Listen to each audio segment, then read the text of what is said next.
Euskal kirolariek 10 domina lortu dituzte Olinpiar Jokoetan eta gainherrialde txikia izanik 10 domina lortzea hori ikaragarria da. Eta horrek esan nahi du hemen kirolarien maila handia dela, lan ikaragarria egiten dela eta mundu mailan aurrez aurre eta nor baino nor edonorekin lehiatzeko moduan garela. Es una pena que todos los deportes no tengan presencia en unos Juegos Olímpicos porque es lo sumo para un deportista y desde nuestro punto de vista, por ejemplo, no sé, pues el remo de banco fijo o la pelota vasca en todas las modalidades. Zumaian adibidez eta Euskal Herrian izugarrizko garrantzia du eta mundu mailan ere Estatu Batuetan, Mexikon, Kuban, leku askotan jokatzen da.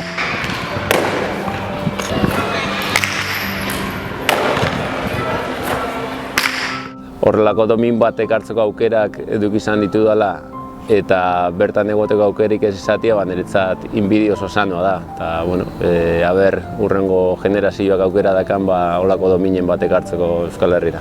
Kirolarien prestakuntzan Olinpiar Joko batzuen atzean dagoena lan asko da. Lan asko eta ikusten ez den lan asko, ze oso erraz eta guztiok visualizatzen dugu entrenamendu aktibo bat, ez? Entrenamendu ordu aktibo horiek, baina atzetik prestakuntzan beste gauza asko ere kontutan hartu behar dira. Llegar a un nivel alto, pues en los partidos gozas, ¿no? Pero el entrenamiento que tienes que tener para llegar a un partido, tanto como físico, elegirle de cestas, materiales y todo eso es un esfuerzo súper grande y luego ya una vez que juegas los partidos, pues te toca gozar el partido y si ganas mejor.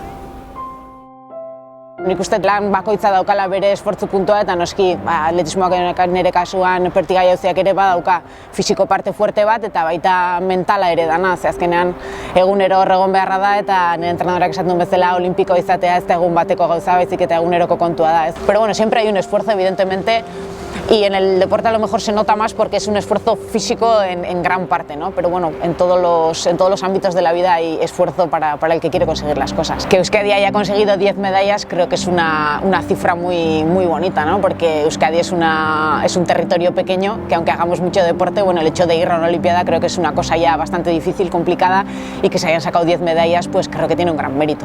11 domina seguru ekarriko dugula etxera. Ez dut inolako, baina zalantzarik. Seguro nago, 10 lortu dira, eta 11 ni ausartago izango nintzateke. 12, 13, zergatik ez, seguro nago lortuko dela 10eko mugori gainditzea.